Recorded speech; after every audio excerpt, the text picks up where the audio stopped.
4, segurados do regime geral de previdência social. Vamos falar sobre os segurados. Na aula passada, você viu que os segurados fazem parte de quê? Do grupo de beneficiários do regime geral. Eles são titulares, eles são sujeitos ativos das prestações previdenciárias. Eles têm direito a prestações previdenciárias. Mas eu preciso saber quem são eles.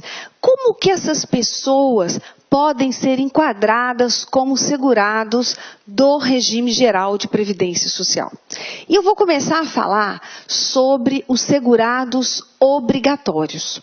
Você viu, desde que a gente começou a falar do modelo de previdência pela Constituição, que a filiação à previdência social, ela é obrigatória. E sempre estava falando com você. A filiação obrigatória à Previdência Social se dá com o exercício da atividade remunerada. A pessoa que exercer aquela atividade remunerada abrangida pelo regime de Previdência Social estará filiada à Previdência Social. Então vamos conhecer os segurados obrigatórios da Previdência Social.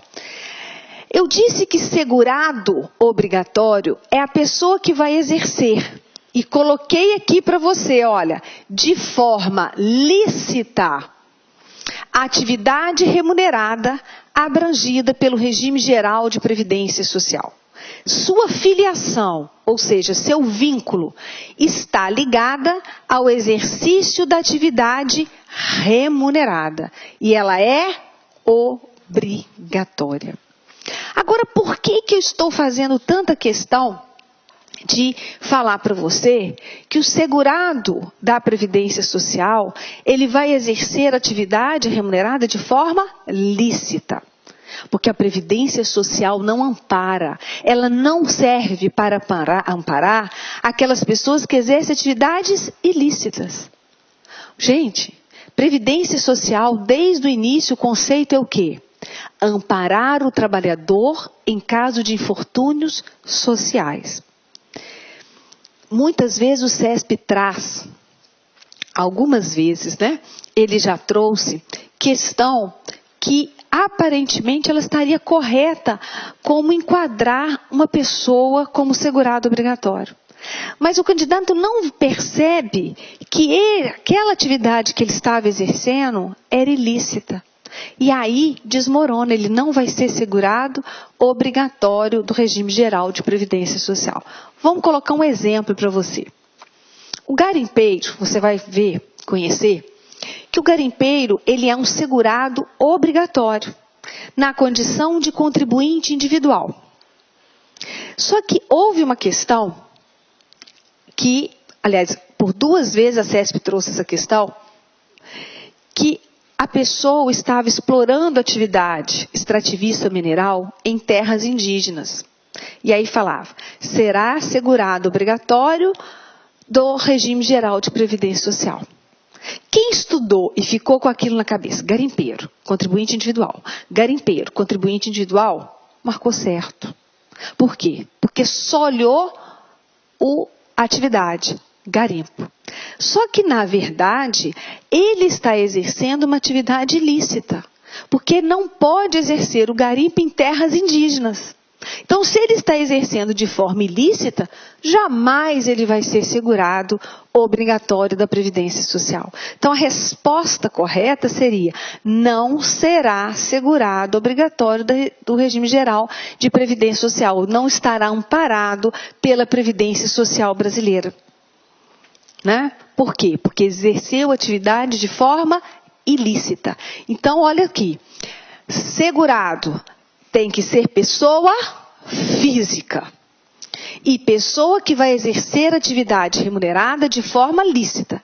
Uma atividade abrangida pela lei do regime geral de previdência social. Se ele é segurado obrigatório, essa filiação, esse vínculo obrigatório com a previdência social está intimamente ligado ao quê? Ao exercício da atividade remunerada. E quem são esses segurados obrigatórios? Na aula anterior, você viu, os segurados obrigatórios são classificados, são divididos em categorias. E a primeira categoria que nós vamos estudar, né?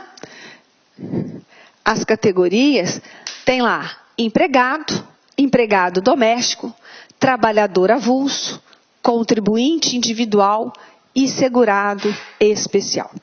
Os segurados obrigatórios, eles estão dispostos no artigo 11 da Lei 8.213 e também no artigo 12 da 8.212 e também no artigo 9º do Decreto 3.048.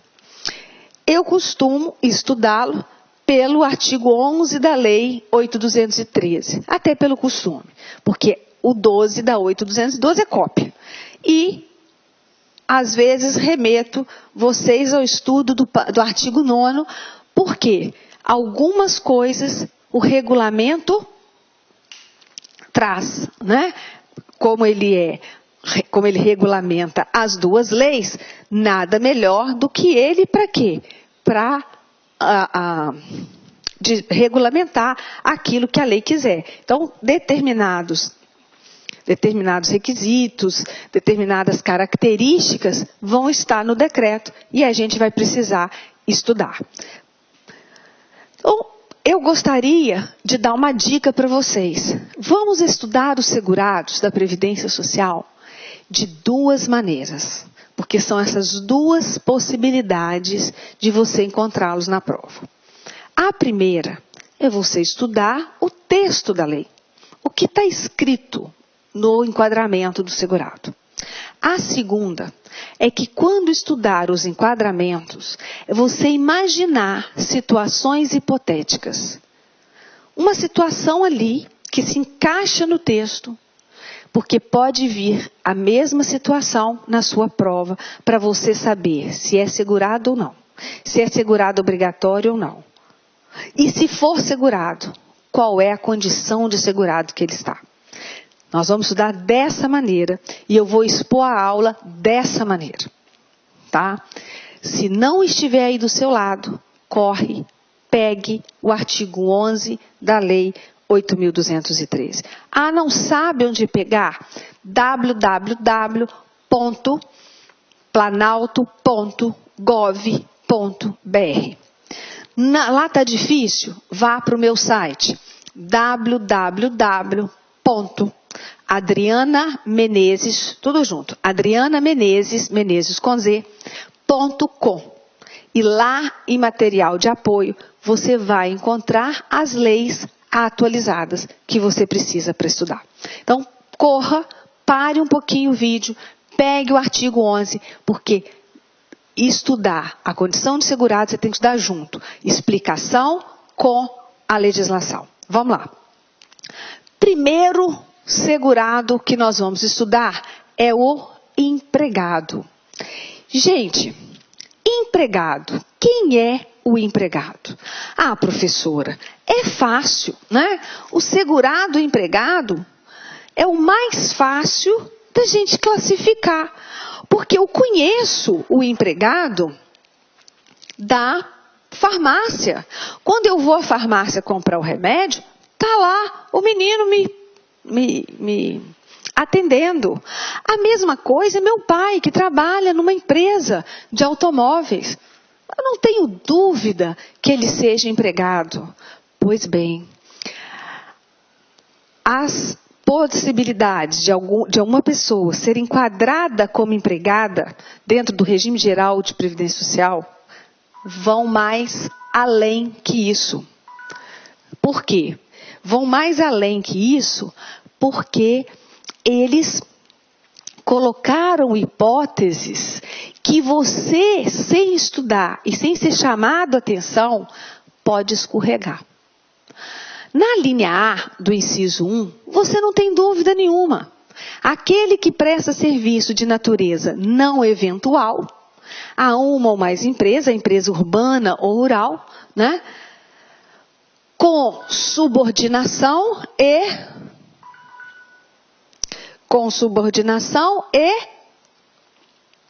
remuneração, inclusive o diretor empregado.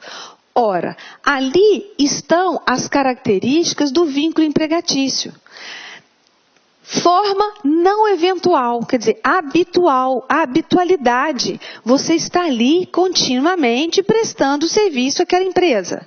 Mediante subordinação, você tem ordens a cumprir, você tem os procedimentos a obedecer daquele empregador. E remuneração, você recebe pelo trabalho prestado. Esse você não tem dúvida e provavelmente não é esse que vem na sua prova.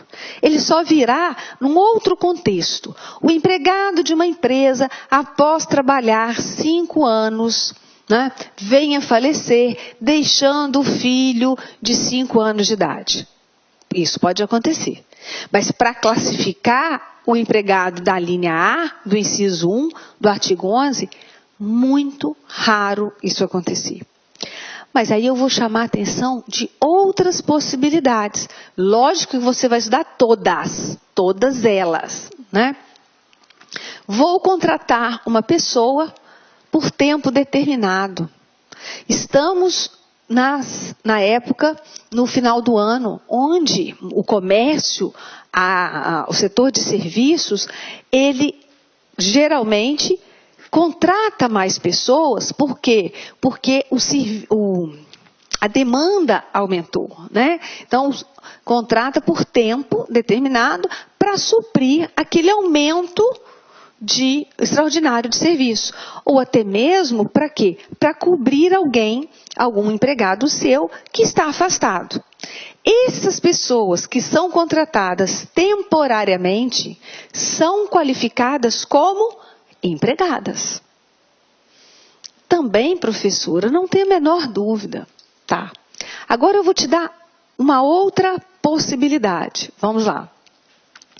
O brasileiro ou estrangeiro, domiciliado e contratado no Brasil para trabalhar como empregado no exterior, em sucursal ou agência de empresa constituída sob as leis brasileiras e que tenha sede e administração no país. Esse aqui cai. Mas ele não cai geralmente dessa maneira. Ele cai mais ou menos assim. Um belga residente, domiciliado na cidade do Rio de Janeiro, foi contratada por uma empresa brasileira para trabalhar no Iraque. Esse cidadão belga não terá amparo da Previdência Brasileira. Falso. Que isso, professora? Ele é belga, está trabalhando lá no Iraque. O que a Previdência Brasileira tem com isso? Tem. Olha aqui como eu consigo enquadrar esse belga. Um brasileiro ou estrangeiro. O belga é estrangeiro. Domiciliado e contratado no Brasil. Ele é domiciliado no Rio de Janeiro e foi aqui contratado para trabalhar como empregado no exterior, lá no Iraque, em sucursal ou agência de empresa constituída sob as leis brasileiras e que tenha sede e administração no país. Uma empresa nacional. Então, ele vai ser empregado do regime geral de previdência social. Esse belga está lá no Iraque trabalhando e falece. Pergunto, esse belga, os dependentes desse belga terão direito à pensão por morte? Paga pelo regime geral de previdência social do Brasil? Sim. Por quê? Porque ele é segurado da Previdência Social na condição de empregado. Segurado falecido gera pensão por morte para os seus dependentes. A questão vem mais ou menos dessa maneira. Mas eu tenho que estudar as duas possibilidades. Vai que o examinador, né, tome um tombo e queira pedir dessa maneira para você. Ah, professor, mas se vier o brasileiro, tudo bem. O brasileiro ou o estrangeiro. Agora, presta atenção. ele tem que ser domiciliado e contratado aqui, para trabalhar lá no exterior. Vamos para outra possibilidade.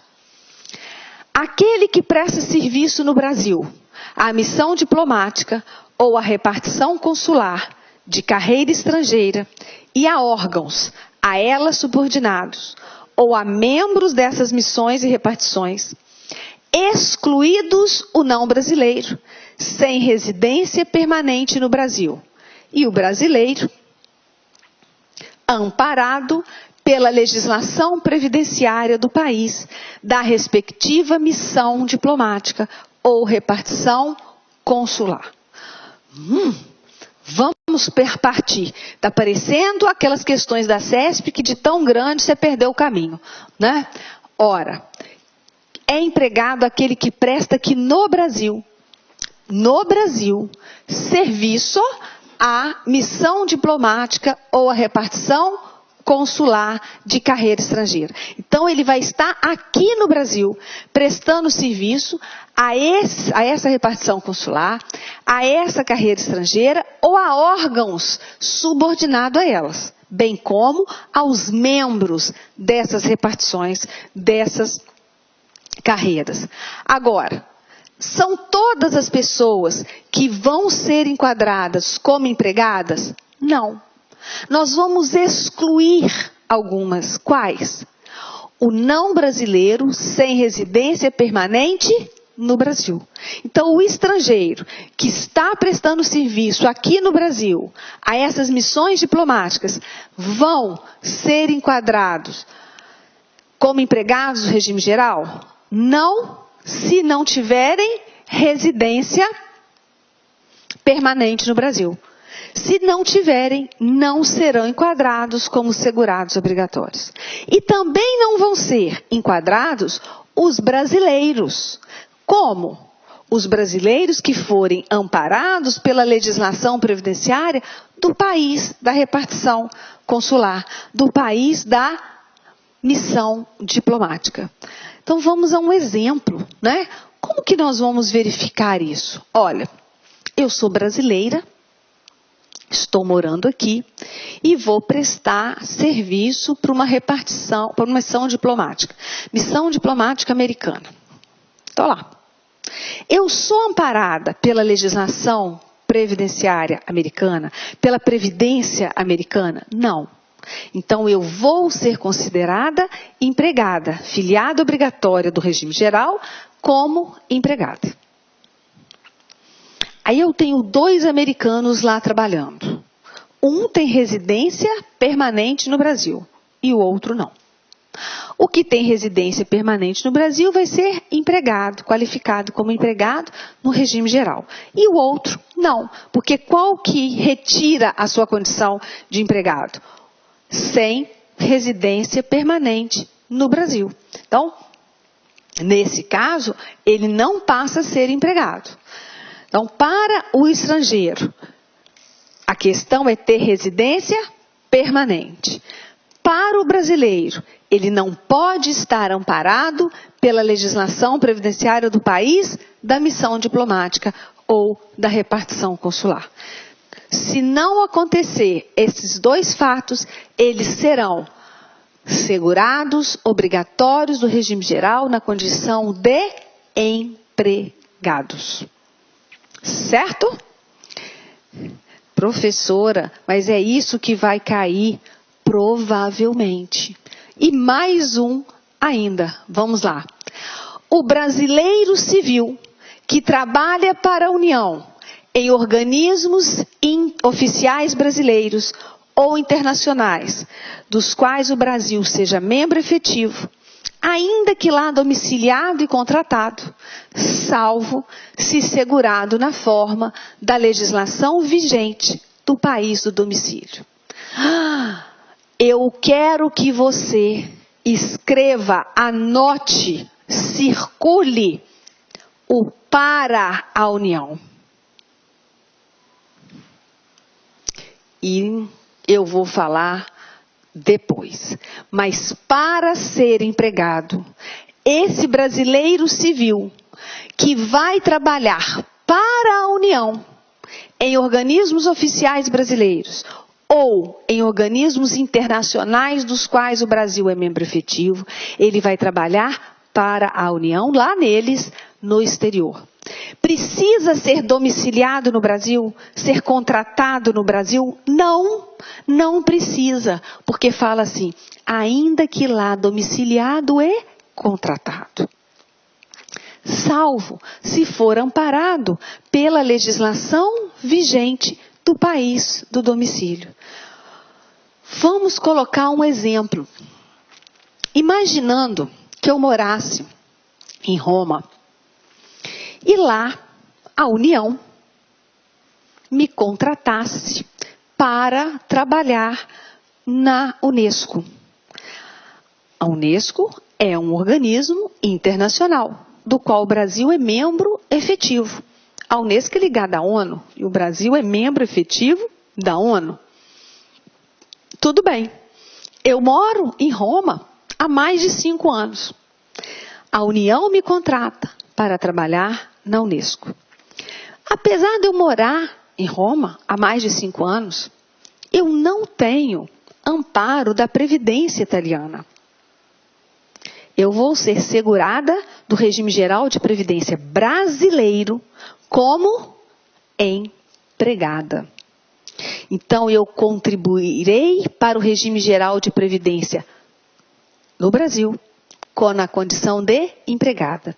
Vou ter os benefícios da Previdência Social brasileira na condição de empregada. Eu sofro um acidente e fico inválida. O regime geral de previdência social me concederá a aposentadoria por invalidez. Estou lá em Roma recebendo a aposentadoria por invalidez do Brasil. Por quê? Porque sou filiada obrigatoriamente à Previdência brasileira. É isso que nós vamos ver. Professora, nesse caso, ainda que lá domiciliado e contratado, certíssimo.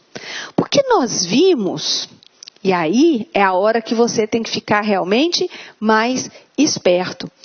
Nós vimos que o brasileiro ou o estrangeiro, para trabalhar numa empresa nossa lá no exterior, ele tem que ser domiciliado e contratado no Brasil.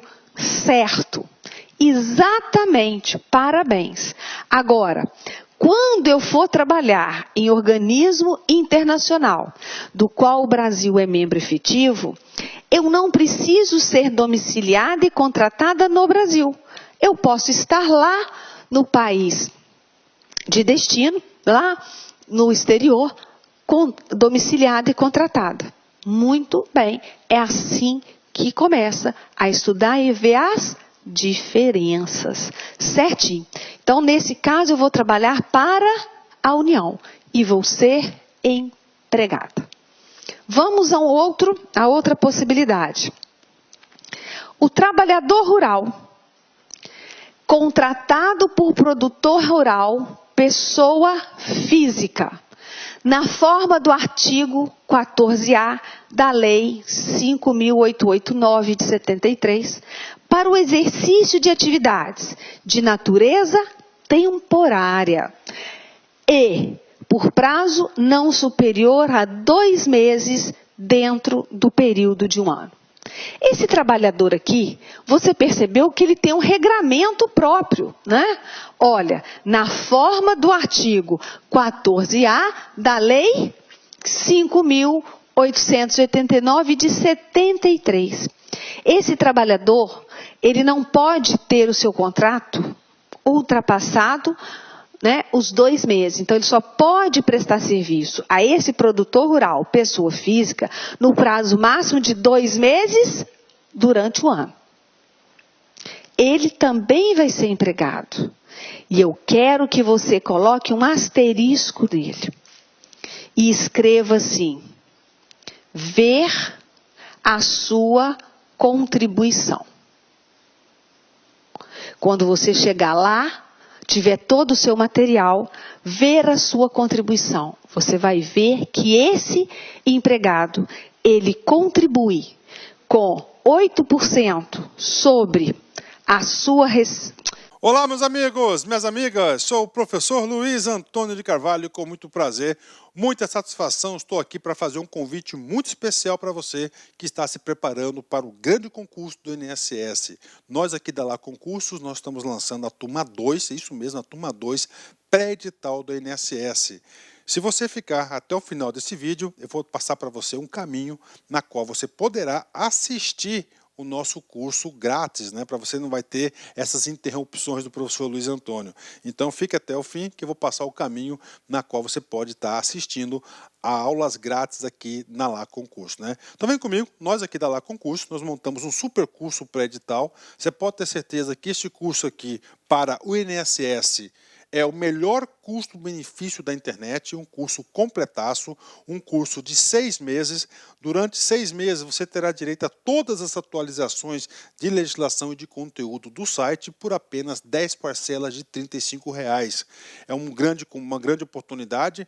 O concurso do INSS em 2016, nós tivemos aí aproximadamente 1 milhão de inscritos, é isso mesmo, 1 milhão de inscritos, ou seja, é um concurso muito concorrido. E se você não estudar com antecedência, com planejamento e foco, você pode ter certeza que você será mais um na multidão. Bacana? Então, pré-edital turma 2 aqui da Lá Concurso, né? Professor, como é que eu faço para ter acesso aí às aulas inteiras, sem o corte do senhor, né?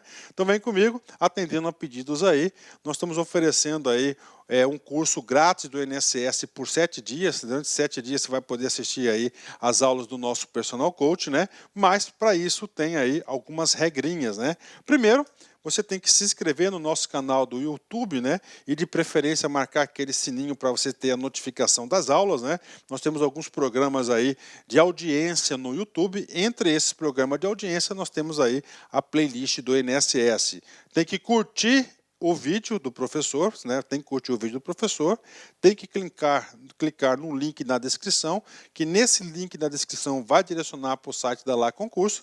Lá você vai ter que fazer um cadastro e você vai ter que inserir este código aqui. Esse código aqui tem tempo limitado, tá certo? Tem tempo limitado, que é INSS YouTube 05. Com isso, você vai ter direito aí a ter o curso grátis, sem interrupções das aulas, dos nossos professores daqui da Lá Concurso. Bacana? Então espero vocês, um forte abraço. Tchau, tchau. Clique lá.